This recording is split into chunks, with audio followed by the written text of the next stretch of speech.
I would probably go to the Philippines because there, the culture and everything is more predisposed to being more elastic with the age difference than what you would see in China.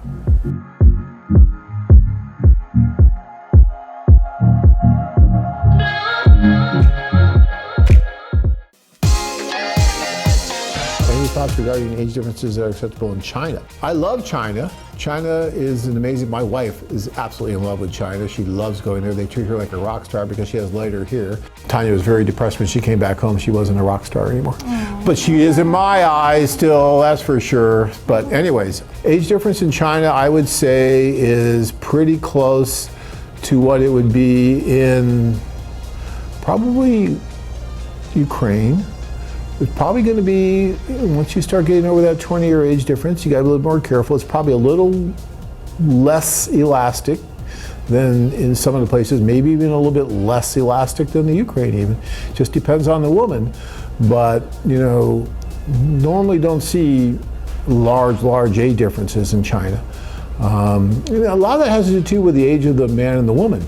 You know, if the woman is 18 or 19, you know, and you see a 25, 30-year age difference, that's pretty substantial and pretty risky. But if she's 30 and you have a 25, 30-year age difference, that's a little bit of a different story, and depends on the, you know, the physical, not just the chronological age of the two, but the physical age of the two, the real physical age. Some people, my gosh, they're, you know, 60 and they look like they're 40, you know, and they're in great shape and everything. That has a lot to do with it too. So if you present really well, right, then you got what we like to jokingly refer to as the game to cover the spread, and you can handle a larger age difference, and you want in a larger age difference, okay? I mean, you know, sometimes there's that old adage, be careful what you wish for, you may get it. But if I was going to China wanting a really large age difference, I would probably go to the Philippines because there, the culture and everything is more predisposed to being more elastic with the age difference than what you would see in China.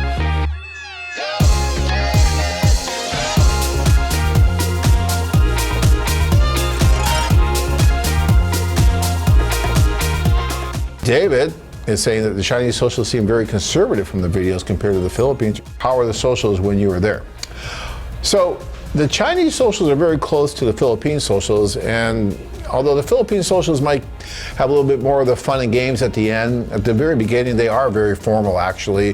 They'll say a prayer, an invocation, and then it's very kind of formal the way that everyone's seated, and even the way they go to the buffet for food and all that good stuff. There's no alcohol served in the Chinese socials or in the Philippines. I believe there's no alcohol there either, because that's just a culture. The culture just kind of lends itself to that.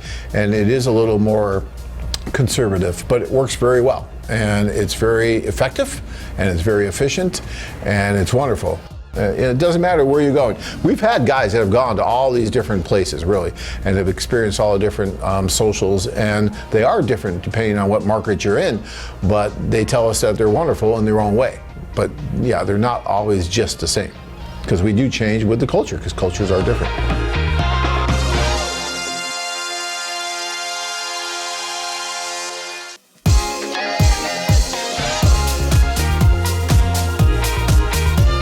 How long should you court a Chinese lady? Depends on the lady.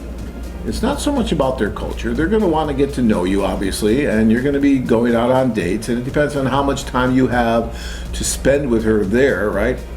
When you're there, you meet her, maybe you're going to spend a few days together before you have to come back, and then you're going to be doing Skype, you're going to be doing, you know, in China they do WeChat, so you'll be on WeChat, and you have video with that, so you're going back and forth, getting to know each other more and more and more, and then maybe you come back to China, and you spend more time, maybe you meet in Hong Kong or something, you spend a week or two together.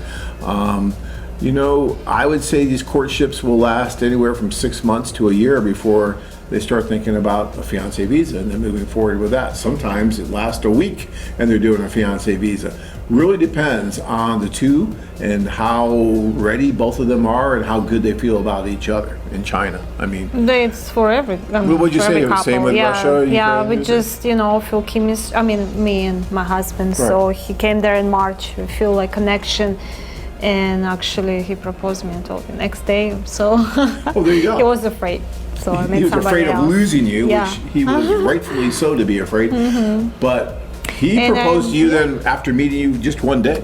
Yeah, and I moved here in October, so it was like 7 months or so. So you were proposed to one day after meeting. Yeah, in March. Then you start the fiancé visa process right away, Yeah, right? Took about 4 or 5 months to get the Yeah. fiancé visa, and then you moved here. Yeah, See, so that courtship was very, very small. Not a lot of time there at all. But that was how many years ago? 13. 13 years ago, and you guys are still doing just great. So, you just never know. It depends for every couple. I will say it seemed to move a little faster, 10, 15, 20 years ago than it does now. Seems like the men and the women are a little more hesitant to move that fast. So we see courtships lasting a little bit longer than what used to be when we first started this business.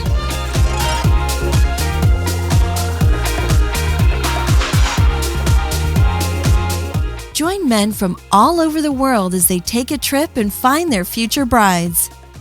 Want to learn more? Check out our website. AsianLovemates.com. If you enjoyed this video, be sure to give us a thumbs up and subscribe to our channel. Then click on the notice bell to get notified every time we add something new.